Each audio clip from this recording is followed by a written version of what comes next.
ہے سارے مہینوں سے، ہے سارے مہینوں سے نرالا شان رمضان، ہے مومنوں کے دل کا اجالا شان رمضان۔ بسم اللہ الرحمن الرحیم، اللہم صلی علی سیدنا مولانا محمد وعلی آلہ وصحبہ وبارک وسلم۔ السلام علیکم ورحمۃ اللہ وبرکاتہ۔ انتہائی مکرم محترم ناظرین سامعین، نعمت افطار کے اس بابرکت پروگرام میں داتا کے نگر لاہور سے میں ہوں آپ کا میزبان قاری محمد یونس قادری۔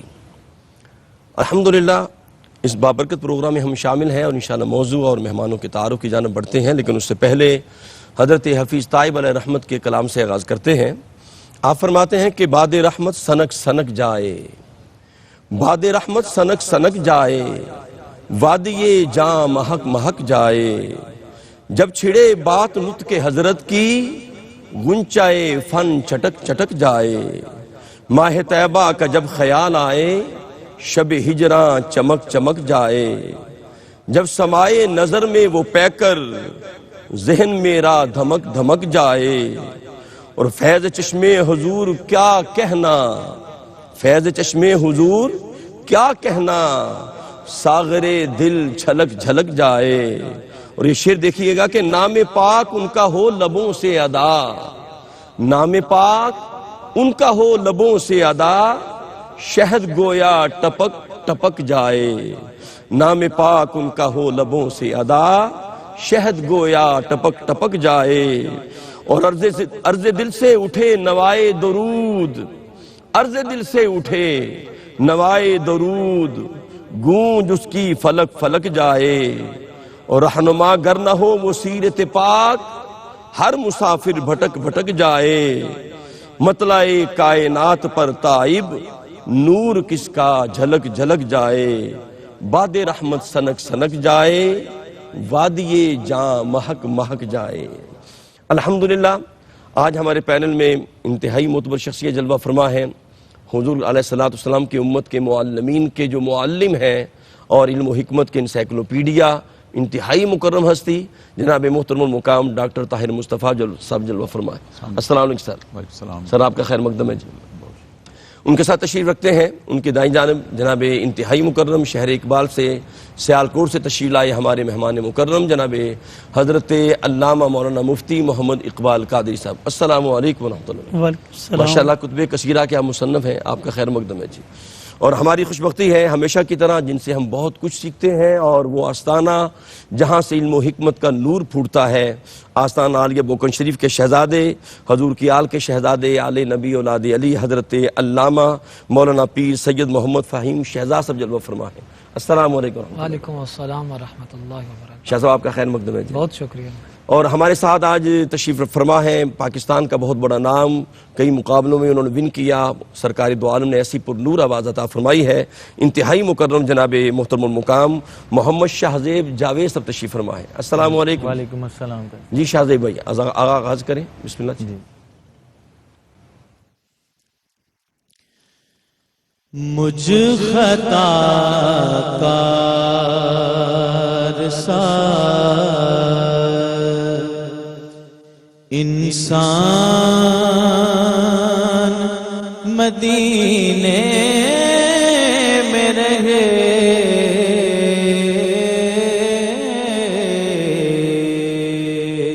مجھ خطا کار سا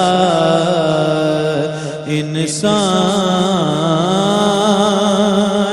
مدینے میں رہے،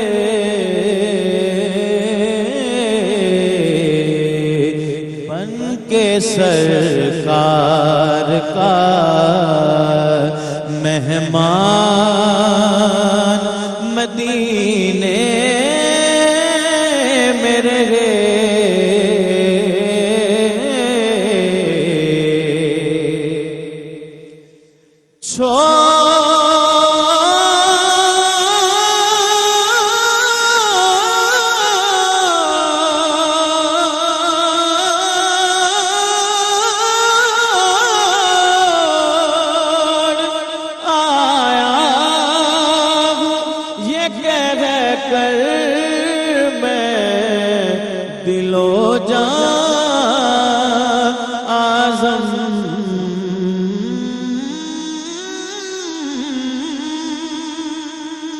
چھوڑ آیا ہوں یہ کہہ کر میں دل و جان اعظم آ رہا ہوں میرا سامان مدینے میں رہے اور یاد آتی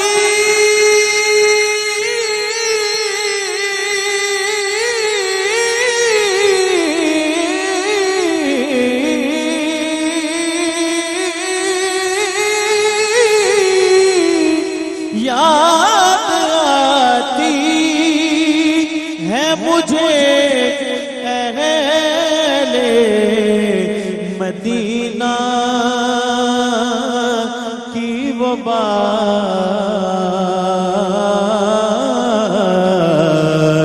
زندہ رہنا ہو تو انسان مدینے میں رہے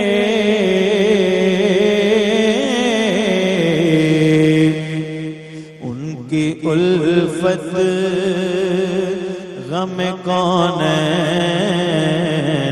بھلا دیتی ہے ان کی الفت غم کونین بھلا دیتی ہے جتنے دن آپ کا مہمان مدینے میں رہے مجھ خطا کار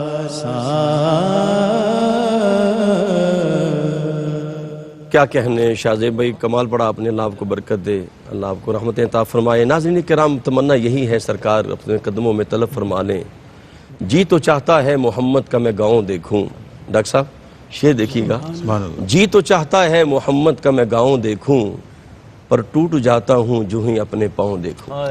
بس سرکار بولا نہیں اس ماہ مقدس کے صدقے۔ قبلہ ڈاکٹر صاحب آپ کی خدمت میں حاضر ہوتے ہیں۔ آج ہمارا موضوع اسلام اور قرآن کی روشنی میں استقامت کا مفہوم اور اس کی فضیلت میں چاہوں گا گہرے نایاب عطا فرمائیں۔ بسم اللہ۔ بسم اللہ الرحمن الرحیم۔ بہت شکریہ قاری صاحب۔ کلام اللہ میں سورہ احقاف کی آیت نمبر 13 میں ارشاد باری تعالیٰ ہے، بسم اللہ الرحمن الرحیم، ان الذین قالوا ربنا اللہ ثم استقاموا فلا خوف علیہم ولا هم یحزنون، کہ وہ لوگ جو یہ کہتے ہیں کہ بس ہمارا رب اللہ ہے اللہ، اور پھر اس پر استقامت اختیار کی، ثابت قدمی اختیار کی، پھر نہ ان کے لیے کوئی غم ہے نہ خوف۔ واہ واہ، قاری صاحب، استقامت سے مراد یہ ہے کہ کسی بھی عمل کو دائمی طور پر اختیار کرنا، ٹھیک ٹھیک، اس پہ دوام اختیار کرنا، ثابت قدمی اختیار کرنا، اس پر ڈٹے رہنا، جی نیک عمل ہو اور اس پر ثابت قدمی ہو تو یہ استقامت ہے۔ اور قاری صاحب، یہ استقامت ایک خواب تھا، ٹھیک، ایک خیال تھا۔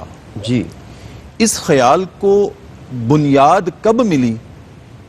جب حضرت ابراہیم علیہ السلام جد الانبیاء، ان سے یہ قربانی مانگی گئی کہ ہم چاہتے ہیں کہ آپ اپنا بیٹا ہماری راہ میں قربان کریں۔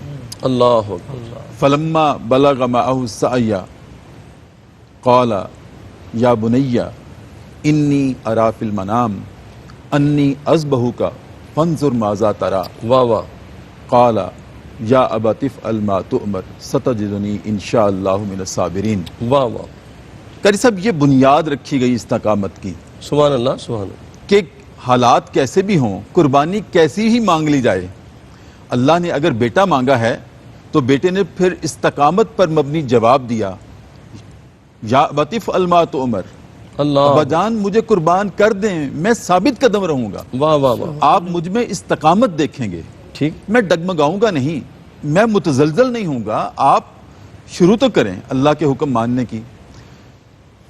تعمیل تو کریں. تو قاری صاحب ابتدا وہاں رکھی گئی. ٹھیک ہے پھر یہ استقامت کو رانائیاں ملتی ہیں جی. جب حضرت یوسف علیہ السلام نے اپنے ہاتھوں میں ہاتھ کڑی لگا کر پاؤں میں بیڑیاں ڈال کر قید خانے کو تو قبول کر لیا، اللہ لیکن اپنے پائے لغزش میں، اپنے پائے استقامت میں لغزش نہیں آنے واہ دی. واہ واہ سبحان اللہ. پھر آپ آگے چلتے ہیں کہ حضرت یونس علیہ السلام ہیں. استقامت دیکھیے کہ 40 دن تک مفسرین لکھتے ہیں کہ مچھلی کے پیٹ میں رہتے ہیں. پھر اس استقامت کو اور رانائی اور قبولیت کب ملتی ہے کہ جب نبی محتشم صلی اللہ علیہ وآلہ وسلم صحن کعبہ میں ہیں، سجدے کی حالت میں ہیں. عقبہ بن ابی معیط آپ پر اونٹ کی گندی اوجڑی ڈال دیتا ہے اللہ اور آپ سجدے کی حالت میں ہیں، اور سیدہ کائنات اپنے معصوم ہاتھوں سے اس گندی اوجڑی کو صاف کرتی ہیں، اور آپ سجدے سے اٹھ کر استقامت اور ثابت قدمی کا پہاڑ بن کر معاف کرتے ہیں، بدلہ نہیں لیتے. اور پھر طائف کا سفر کرتے ہیں، لہو لہان کر دیتے ہیں دشمن آپ کو، اور حکم آتا ہے کہ اے ہمارے رسول، اے ہمارے حبیب، اگر آپ چاہیں تو ہم ان کو جنہوں نے آپ کو ستایا ہے 2 پہاڑوں کے درمیان پیس کے نہ رکھ دیں. اللہ آپ کی استقامت کا حال یہ ہے کہ نہیں الہ العالمین میں معاف کرتا ہوں، اور میں چاہتا ہوں کہ یہ نہیں ایمان لائے تو ان کی اولادوں سے ہی ایمان لانے والے پیدا ہو جائیں. یہ استقامت ہے. اور پھر ایک وقت آتا ہے قاری صاحب اس استقامت میں سرخ رنگ بھرا جاتا ہے. کب؟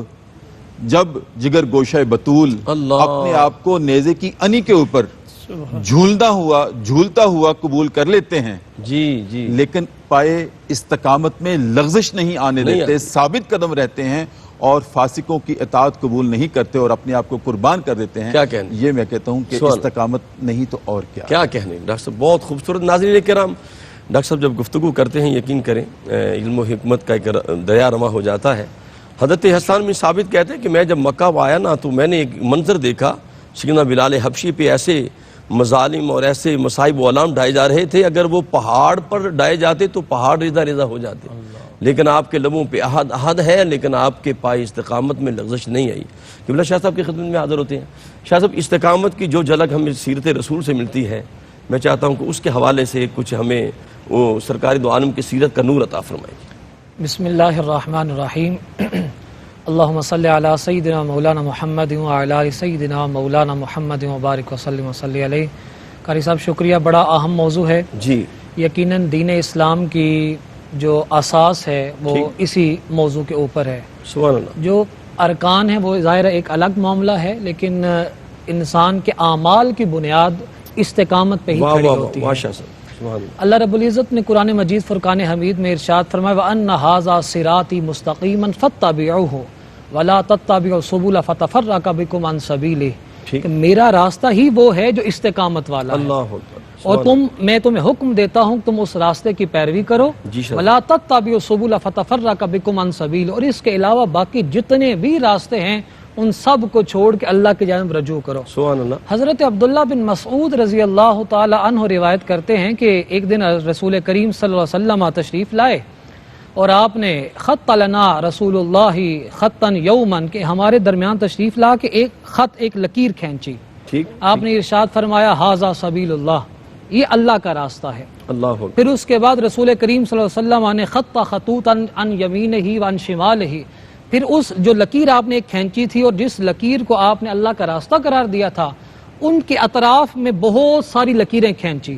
اور پھر رسول کریم صلی اللہ علیہ وسلم نے ارشاد فرمایا ھذہ سبل علی کل سبیل منہا یدعو شیطان الیہ، کہ یہ وہ راستے ہیں جو شیطان کے راستے ہیں اور ان کی طرف شیطان اپنی طرف بلاتا بھی ہے. جی شاہ صاحب. اب پھر حضور علیہ الصلوۃ والسلام نے آیت کریمہ پڑھی جو میں نے بالکل آغاز میں پڑھ دی وَأَنَّ هَذَا صِرَاطِي مُسْتَقِيمًا فَاتَّبِعُوهُ، کہ راستہ وہی ہے جو اللہ رب العزت نے جس راستے کو اپنا راستہ قرار دیا ہے. اور رسول کریم صلی اللہ علیہ وسلم کی جناب میں حضرت سفیان بن عبداللہ ثقفی تشریف لاتے ہیں اور آ کے عرض کرتے ہیں یا رسول اللہ صلی اللہ علیہ وسلم ارشاد فرمائیے کوئی ایسی نصیحت جو میں سنوں اسے قبول کروں دل میں جگہ دوں اور وہ ایسی نصیحت ہو کہ اس کے سننے کے بعد کائنات میں مجھے کسی اور سے سوال کرنے کی حاجت ہی محسوس نہ ہو. رسول کریم صلی اللہ علیہ وسلم نے ارشاد فرمایا میرے صحابی کل آمنت باللہ ثم استقم، کہ میں تمہیں حکم دیتا ہوں کہ تم کہو کہ اللہ پہ میں ایمان لایا، اس کے بعد پھر اس پہ ڈٹ جاؤ۔ واہ واہ واہ، استقامت کی وضاحت قبلہ ڈاکٹر صاحب نے بڑے خوبصورت انداز سے کر دی ہے۔ سبحان اب اس چیز سے اس وضاحت کو ریلیٹ کر لیا جائے تو پھر انسان بڑے آسان طریقے سے اپنی منزل تک پہنچ جاتا ہے۔ سبحان اللہ۔ یعنی کہ استقامت کا مطلب ایسا نہیں ہے کہ انسان بڑی خوشیوں میں رہتا ہے۔ جو استقامت کا راستہ ہے یہ تکالیف کا راستہ ہے، یہ مصائب کا راستہ ہے، اس میں دکھ درد آتے ہیں۔ ایک روایت میں آتا ہے حضور صلی اللہ علیہ وسلم نے ارشاد فرمایا کائنات میں سب سے زیادہ دکھ درد تکالیف اور آزمائشوں میں سے امتحان میں سے میرے رب نے انبیاء کو گزارا ہے۔ اللہ، پھر اس کے بعد اللہ کے جتنا کوئی قریب ہوتا ہے اتنا زیادہ اسے آزمائش سے گزارنا پڑتا ٹھیک، ہے، بالکل ٹھیک۔ اور آزمائش سے گزارا اس لیے جاتا ہے کہ جب کل کو اس شخصیت کو مقام دیا جائے تو کوئی انسان سوال نہ کرے، جس طرح حضرت ابراہیم علیہ السلام کے بارے میں قرآن کہتا ہے وَإِذِ ابْتَلَىٰ إِبْرَاهِيمُ رَبُّهُ بِكَلِمَاتٍ فَأَتَمَّهُنَّ قَالَ إِنِّي جَاعِلُكَ لِلنَّاسِ إِمَامًا۔ آزمائشوں میں سے گزارا، یاد کرو اس وقت کو جب ابراہیم کو ہم نے طرح طرح کی آزمائشوں سے گزارا، وہ ثابت قدم رہے، استقامت کا مظاہرہ کیا، پھر بدلہ کیا ہوا؟ انی جاعلک للناس اماما، ہم نے پوری کائنات کو انہیں امام بنا دیا ہے۔ کیا کہنے، سبحان اللہ، کیا خوبصورت گفتگو شاہ صاحب نے فرمائی ہے۔ دیکھیے کہ جب بندہ راہ حق پر چلتا ہے نا تو حق کے راستے پر رکاوٹیں حائل ہوتی ہیں، دیواریں حائل ہوتی ہیں۔ یہ شہادت گاہ الفت میں قدم رکھنا ہے۔ لوگ آسان سمجھتے ہیں مسلمہ ہونا۔ ملاقات کرتے ہیں ایک وقفے کے بعد۔ جی ناظرین اکرام، آپ کا خیر مقدم ہے۔ نعمت افطار کے بابرکت پروگرام میں آپ شامل ہیں اور ہمیں جوائن کیا ہے پاکستان کے معروف و مقبول ثناخان مصطفیٰ میاں غلام محمد پارٹی اور ان کے ساتھی ماشاءاللہ محترم محمد احسان حیدری صاحب اور حیدر احسان صاحب، اور ان کا ترہ امتیاز یہ ہے کہ الحمدللہ نسل در نسل حضور فیض عالم رضی اللہ تعالیٰ عنہ کے در نور سے ان کا رابطہ ہے اور درباری ثناخان ہونے کا اعزاز حاصل ہے۔ اور شہزادہ غوث الورا حضور قدوۃ الاولیاء پیر سیدنا طاہر علاء الدین القادری الگیلانی البغدادی رحمۃ اللہ تعالی علیہ، جو میرے بھی مرشد کریم ہے، اس درگاہ کا بھی انہیں درباری ثناخان ہونے کا اعزاز حاصل ہے۔ آپ کا خیر مقدم ہے احسان بھائی، تو آغاز کریں، کلام سنائیں پہ، بسم اللہ۔ عدم سے لائی ہے ہستی میں آرزو رسول، عدم سے لائی ہے ہستی میں آرزو رسول، کہاں کہاں لیے پھرتی ہے جستجو رسول، کہاں کہاں لیے پھرتی ہے جستجو رسول، کہاں کہاں لیے پھرتی ہے جستجو رسول، تلاش نقش کفے پائے مصطفیٰ کی قسم، تلاش نقش کفے پائے مصطفیٰ کی قسم، چونے ہیں آنکھوں سے ذرات خاک کوئے رسول، چونے ہیں آنکھوں سے ذرات خاک کوئے رسول، کہاں کہاں لیے پھرتی ہے جستجو رسول، شگفتہ گلشن سہارا کا ہر گلے تر ہے، شگفتہ گلشن سہارا کا ہر گلے تر ہے، کسی میں رنگ علی اور کسی میں بھوے رسول، کسی میں رنگ علی اور کسی میں بھوے رسول، کہاں کہاں لیے پھرتی ہے جستجو رسول بلائے نور تیری ہے جذب شوق صلی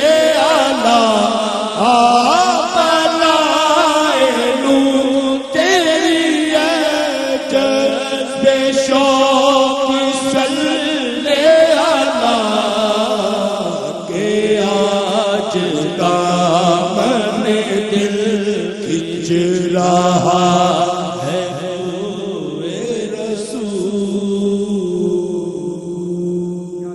کیا کہنے احسان بھائی، سبحان اللہ. کسی میں رنگ علی، کسی میں بوئے رسول. سبحان اللہ سبحان اللہ. ناظرین اکرام، بڑھتے ہیں مفتی اقبال صاحب کی جانب، اور قبلہ ڈاکٹر صاحب نے استقامت کے حوالے سے جو اہمیت اور فضیلت بیان فرمائی، قبلہ شاہ صاحب نے جو بات بڑی اہم بیان فرمائی ہے کہ جتنے اراکین اسلام ہیں ان کی جو بنیاد ہے وہ استقامت ہے. مفتی صاحب، قبلہ خالق کائنات نے قرآن پاک میں فرمایا یا ایھا الذین آمنوا ادخلوا فی السلم کافہ، کہ دین کے اندر پورے کے پورے داخل ہو جاؤ.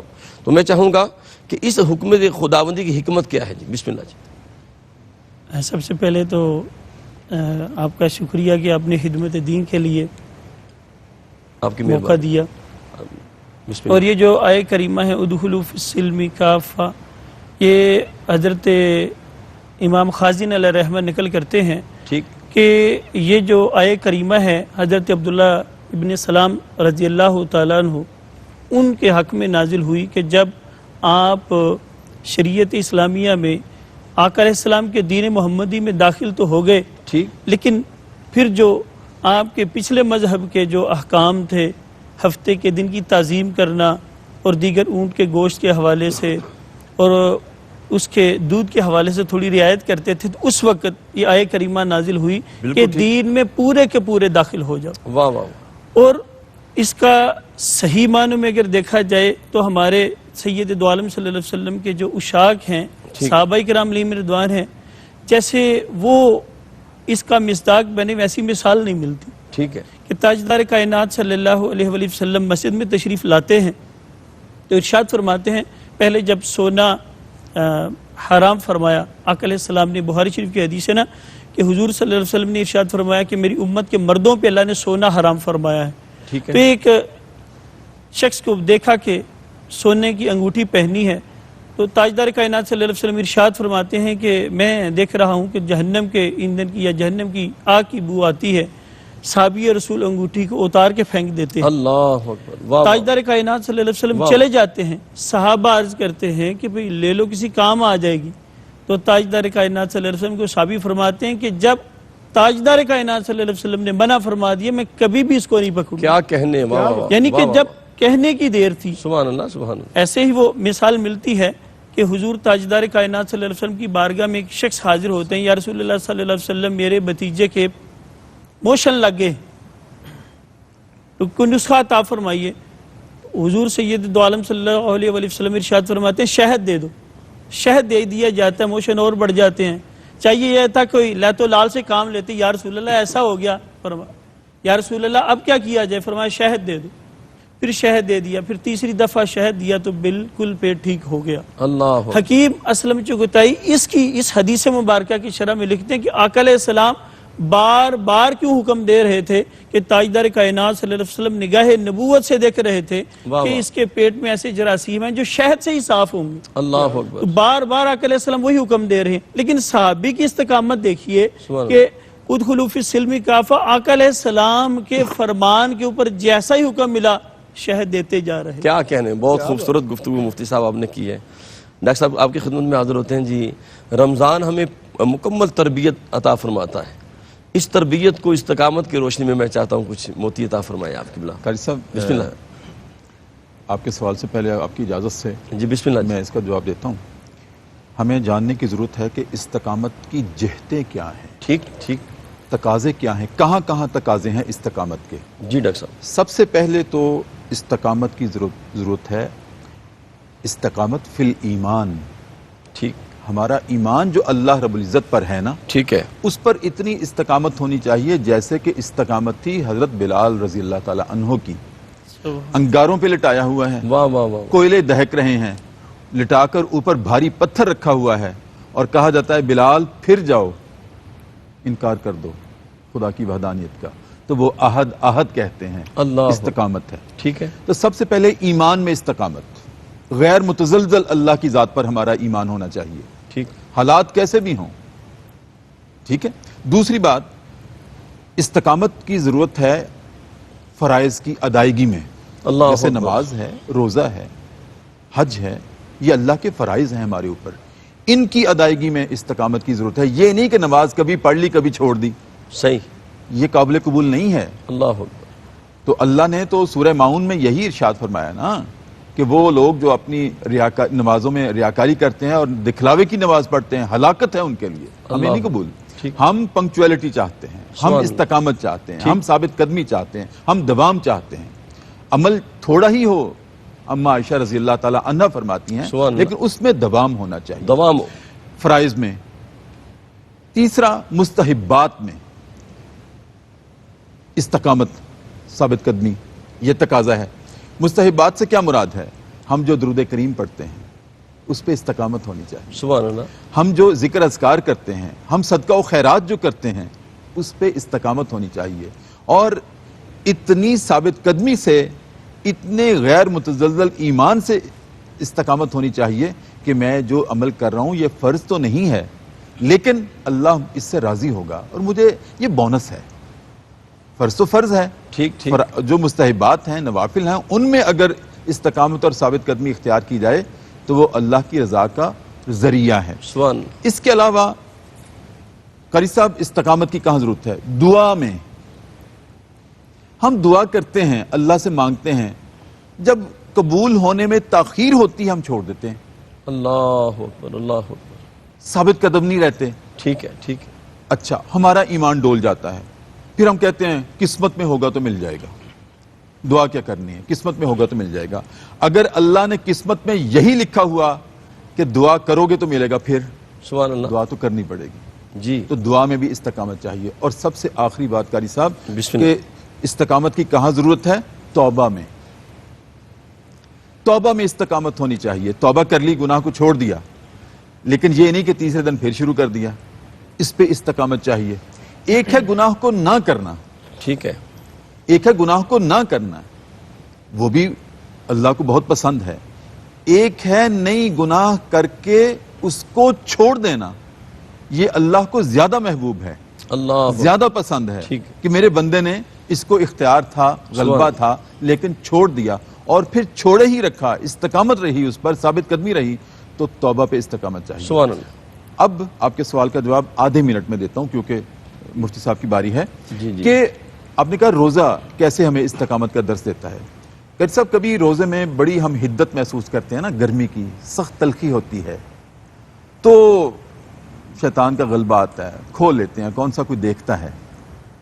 لیکن جب ہمیں اختیار ہوتا ہے روزہ توڑنے کا، کھولنے کا، ایک آواز ہمارے ضمیر سے ٹکراتی ہے کہ پانی کا گھونٹ کہاں سے گزارو گے، میں تو تمہاری شہرک سے بھی زیادہ نزدیک ہوں۔ اللہ اکبر، اب یہ آواز ہمیں استقامت اور ثابت قدمی واہ کا واہ درس واہ، دیتی کیا ہے کہنے، سبحان اللہ، کہ نہیں، سبحان اللہ، کوئی نہیں دیکھ رہا، وہ تو دیکھ رہا ہے۔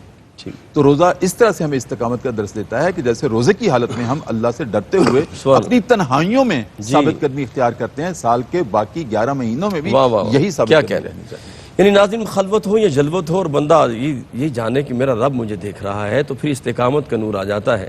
شاہ صاحب قبلہ کہتے ہیں کہ استقامت کرامت سے بڑھ کر ہے، کیا اس پہ کیا روشنی ڈالیں گے؟ بسم اللہ جی۔ بالکل، یہ حدیث یا قرآن کی آیت تو نہیں ہے، ٹھیک، لیکن کسی بڑے اللہ کے نیک بندے نے حدیث اور قرآن کے جو روشنی ہے نا وہ ہم تک پہنچائی ہے۔ سبحان اللہ، یہ عربی کا مقولہ ہے الاستقامت فوق الکرامہ، جی، کہ جو استقامت ہے اس کا درجہ کرامت کے اوپر ہے۔ اللہ اکبر، اس کی بنیادی وجہ یہ ہے کہ قرآن حکیم فرقان حمید میں اللہ کے نیک بندوں کی جتنی بھی نشانیاں یا اوصاف بیان ہوئے ان میں کسی جگہ کرامت کا ظہور یہ نشانی نہیں ہے، واہ واہ واہ، لیکن استقامت ہے۔ جس طرح کہ ڈاکٹر صاحب نے پہلے عرض کر دیا ہے کہ استقامت کا ذکر ہمیں ہر جگہ ملتا ہے۔ اس کا مطلب ہے کہ آج کل کے دور میں بھی اگر کوئی شعبدہ باز بھی کسی کرامت کا یا کسی شعبدہ بازی کا مظاہرہ کر لے اور ہمارے دل اس طرف کھنچے چلے جائیں تو یہ کوئی معیار نہیں ہے کوئی اللہ کی بزرگی کا، کہ یعنی کہ اللہ کی نیک بندے ہونے کا، بلکہ معیار یہ ہے کہ ہمیں دیکھنا ہے کہ اس کے اعمال میں، اس کے عمل میں، قول میں، فعل میں استقامت کتنی ہے. ٹھیک ٹھیک. جس طرح حضرت جنید بغدادی کے بارے میں یہ قول ہمیں ملتا ہے اور حضور داتا گنج بخش کے قول میں ملتا ہے کہ ایک بندہ حاضر ہوا، چند دن گزارے اور واپس جانے لگا تو اس نے کہا، پوچھا گیا کس غرض سے آئے تھے؟ بتایا گیا جی کہ میں تو اس غرض سے آیا تھا کہ آپ کا مرید ہو جاؤں، آپ سے فیض حاصل کروں. اچھا مرید ہوئے کیوں نہیں، واپس کیوں جا رہے ہو؟ اس لیے کہ میں نے تو کوئی کرامت نہیں دیکھی. ٹھیک ہے. آپ نے ارشاد فرمایا کہ اچھا کرامت نہیں دیکھی، کیا میرے اعمال میں استقامت نہیں؟ ہاں جی استقامت ہے. آپ نے ارشاد فرمایا استقامت کرامت سے بڑی چیز ہے. واہ واہ واہ. اس لیے ہمیں اس بات کو دیکھنا، اسی لیے صوفیاء کہتے ہیں کہ تم ہمیشہ استقامت کے راستے پہ چلو، کرامت کے طلبگار نہ بنو. جی. اس کی وجہ یہ ہے کہ کرامت تمہارے نفس کی خواہش ہے جبکہ استقامت تمہارے رب کا مطالبہ واہ ہے. واہ واہ. شاہ صاحب کیا جملہ عطا فرمایا. یہ صوفیاء کا، اللہ کے نیک واہ. بندوں کا جملہ ہے نا. کیا جی. کہنے. کرامت کوئی معیار نہیں ہے، ٹھیک ہے. استقامت میں استقامت معیار ہے. کیا یہ اولیاء کی سیرت سے بھی ہمیں ملتا ہے اور ہمیں یہ اللہ کے حبیب محمد رسول اللہ صلی اللہ علیہ وسلم کی سیرت سے بھی یہی سبق ملتا ہے. سبحان اللہ. آپ نے خود ساری زندگی استقامت کا مظاہرہ کیا. مشکلات آئیں، پہلے دن سے لے کے صفا پہ کھڑے ہوئے، وہاں سے لے کے تو آخر بدر و حنین تک مصائب اور مکی زندگی پوری ساری ایسے ہی ہے. سبحان اللہ. اسی طرح صحابہ کرام، جس طرح حضرت بلال حبشی کا ذکر ہوا، حضرت یاسر و سمیہ جو اسلام کے پہلے شہید ہیں، اللہ. انہیں کس بے دردی کے ساتھ ابو جہل نے شہید کیا تھا. حضرت سمیہ کو اس نے نیزہ مارا، ناف کے آر پار ہو گیا. جی. حضرت یاسر کے دونوں ٹانگوں کے ساتھ اونٹوں کو باندھ کے مخالف سمت میں دوڑایا گیا، جسم دو لخت ہو گیا. لیکن استقامت کا یہ درجہ ہے کہ پھر بھی آپ نے اپنی زبان اقدس سے اللہ کی وحدانیت کا انکار نہیں کیا، بلکہ جاتے وقت بھی استقامت کا مظاہرہ فرمایا. اور شاہ صاحب قبلہ نے جو آل عمار کی بات کی نا، میں نے اس پہ پروگرام کیا ہے حیات صحابہ کے اندر، تو سرکار دو عالم نے ان کی بابت جب ان کو اذیت اور مصائب و علام کے اندر دوچار ہونا پڑا تو سرکار دو عالم نے ان کے لیے دعا کی، یا اللہ ان کو جنت عطا فرما. اور کریم آقا نے یہ بھی آگے دعا کی، یا اللہ تو نے ان کو جنت عطا فرما دی. یہ سارے استقامت کی برکتیں ہیں. قبلہ مفتی صاحب آپ کی بارگاہ میں حاضر ہوتے ہیں. استقامت کے برکات کیا ہیں، اس کے فوائد کیا ہیں، ضروری ہے، ذرا پلیز اس پہ ذرا روشنی ڈالیے گا. یہ استقامت جو ہے، جس طرح کے پروڈکٹ صاحب کی بلا بھی اور آپ بھی بحث کر رہے تھے کہ یہ ضروری اس لیے ہے. مفتی صاحب یہ کیوں ضروری ہے اور اس پہ ہم بات کریں گے. بریک حائل ہو گئی ہے. ناظرین کرام ملاقات کرتے ہیں ایک وقفے کے بعد. جی ناظرین محترم، نعمت افطار میں آپ شامل ہیں ہمارے ساتھ اور قبلہ مفتی صاحب سے بات کر رہے تھے کہ استقامت ضروری کیوں ہے اور استقامت کے فوائد کیا ہیں، اس کی برکات کیا ہیں. جی قبلہ مفتی صاحب کیا فرماتے ہیں؟ سب سے پہلے تو یہ ضروری کیوں ہے، اس سے بندہ جو بھی مشن لے کے چلتا ہے اس کی کامیابی کا راستہ استقامت ہی ہے. ٹھیک ہے. ہم دیکھتے ہیں کہ سید دو عالم صلی اللہ علیہ وآلہ وسلم جب اعلان نبوت کرتے ہیں تو چند نفوس قدسیہ ایمان لاتے ہیں. خدیجہ الکبریٰ رضی اللہ تعالیٰ، جناب صدیق اکبر رضی اللہ تعالیٰ، جناب مولا کائنات حضرت علی رضی اللہ تعالیٰ. مکے کے سارے کافروں کا اکٹھ ہو جاتا ہے. جناب ابو طالب کو کہتے ہیں کہ جناب یہ کام روکا جائے. ٹھیک. اس وقت جب آپ کے چچا آپ سے کہتے ہیں کہ بیٹا یہ دوسری طرف اتنا امبوہ کثیر ہے تو اس سے مشن کو چھوڑ دیا جائے، تو تاجدار کائنات صلی اللہ علیہ وسلم اس بڑے مجمع میں جہاں بالکل جو ان کی تعداد ہے بہت زیادہ ہے، تو آقا علیہ السلام ارشاد فرماتے ہیں کہ میرے دائیں ہاتھ پہ چاند اور بائیں ہاتھ پہ سورج بھی رکھ دیں تو میں اپنے مشن سے پیچھے نہیں ہٹوں. کیا کہنے. یہ آقا علیہ السلام کی ذات سے استقامت کا درس ملتا ہے.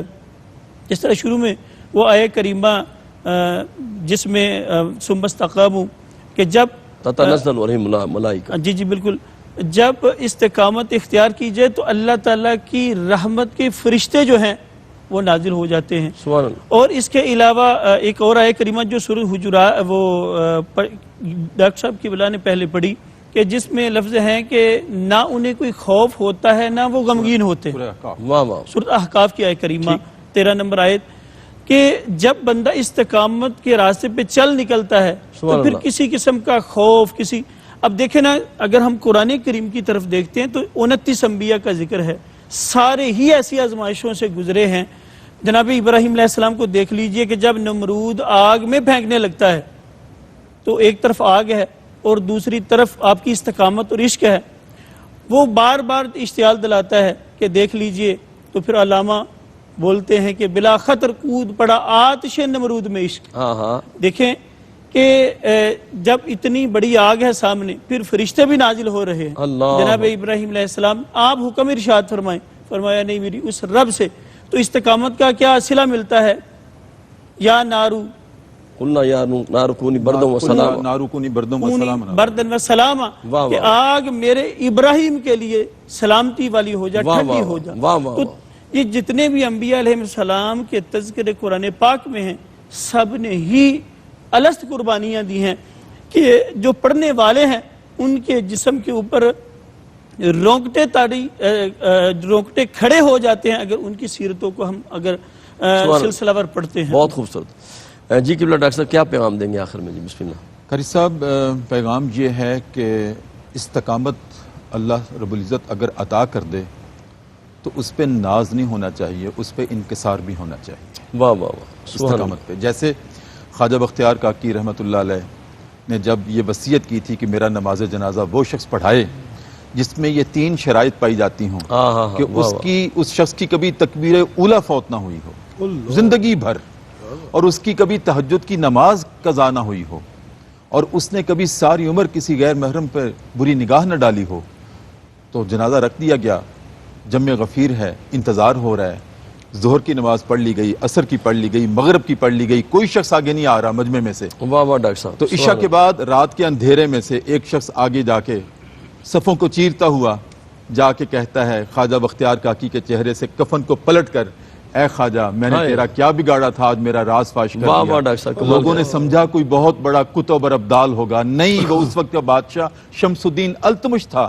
لیکن انکسار کا عالم یہ تھا کہ اپنی نیکی کو بچانا چاہتے تھے، کیا بات. اپنی استقامت کو بچانا واہ چاہتے واہ تھے. سبحان اللہ. یہ ہے پیغام یہ ہے کہ اللہ اگر استقامت دے دے اس پر انکسار اور عجز بھی ضروری ہے. کیا بات ہے. قبلہ حضرت شاہ صاحب آپ کی بارگاہ میں حاضر ہوتے ہیں، کوئی پیغام آخر میں جو پسند فرمائے. پچھلے سیگمنٹ میں قبلہ ڈاکٹر صاحب بڑی خوبصورت بات کر رہے تھے کہ استقامت کن کن باتوں میں ہمیں کرنی چاہیے. ٹھیک ہے. اس میں سے آخری دعا کی بات تھی، وہ میں ایک صرف حدیث مبارکہ کی روشنی میں عرض کرتا ہوں کہ جس طرح ڈاکٹر صاحب قبلہ نے فرمایا، بڑا خوبصورت بات تھی کہ اگر اللہ رب العزت سے ہم دعا کرتے ہیں اور دعا قبول ہونے میں اس کی حکمت کی وجہ سے تاخیر ہو جاتی ہے. جی. ایک تو وہ بات ہے دعا قبول نہ ہونے میں، اس کی کوئی یقیناً وہ احکم الحاکمین ہے، وہ ہمارے لیے ہم سے بہتر جانتا ہے چیزیں. دوسرا یہ کہ ہمیں اپنے اعمال میں بھی غور کرنا چاہیے. کیا میرا کھانا پینا حلال ہے؟ کیا میرے جو معاملات ہیں وہ درست ہیں؟ حضرت سعد بن ابی وقاص رضی اللہ تعالی عنہ رسول کریم صلی اللہ علیہ وسلم کی بارگاہ میں عرض کرتے ہیں، یا رسول اللہ صلی اللہ علیہ وسلم، مجھے کوئی ایسا نسخہ عطا فرمائی کہ میں مستجاب الدعوات بن جاؤں.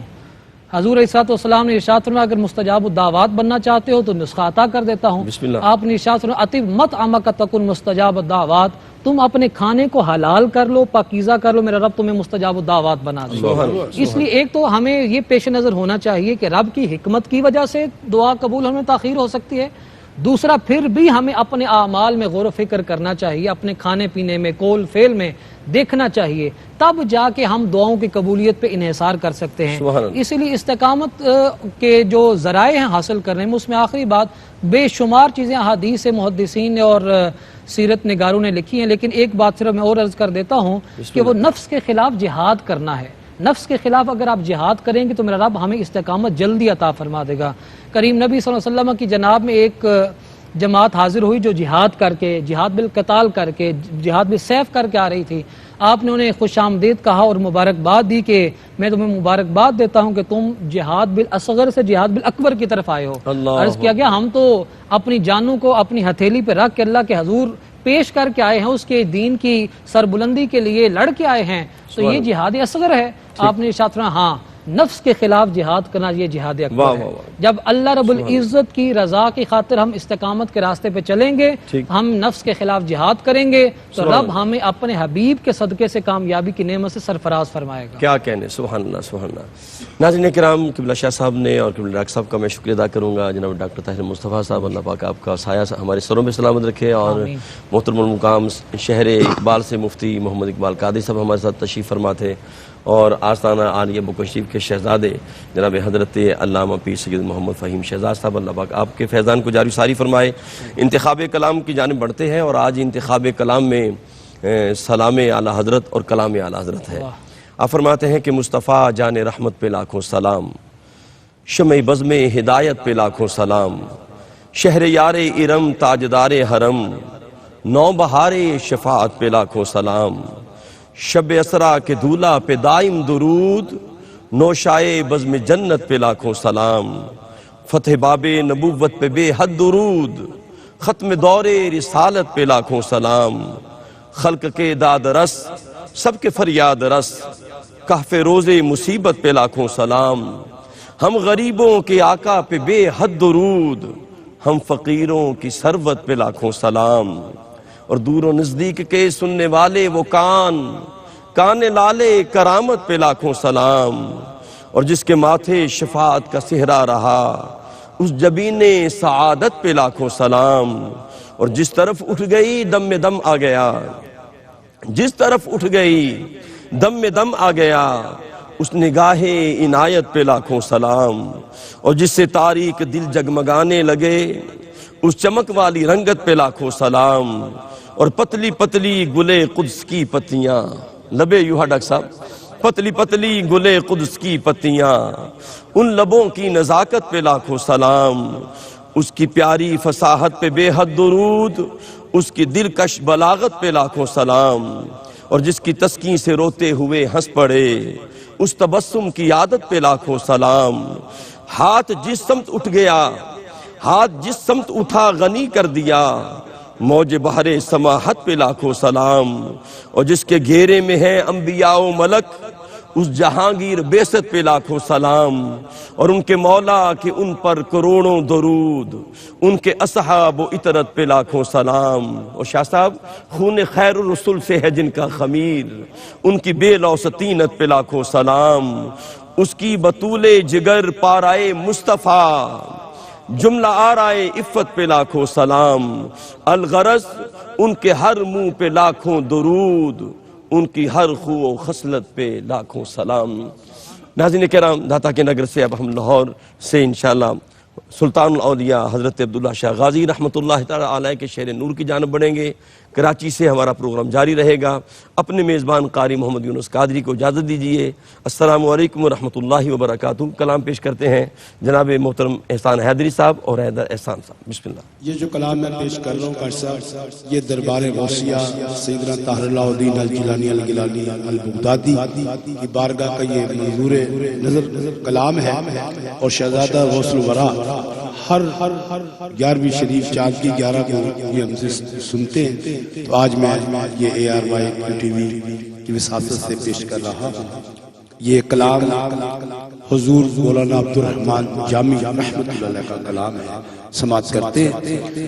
تنم فرسودہ جا پارا، تنم فرسودہ جا پارا، ہجراں یا رسول اللہ، تنم فرسودہ جا پارا، ہجراں یا رسول اللہ، تنم فرسودہ جا پارا، ہجراں یا رسول اللہ، دلم پز پردہ آوارا، دلم پز پردہ آوارا، زگسیاں یا رسول اللہ، چسوئے من گزر آری، من مسکین و ناداری، چسوئے من گزر آری،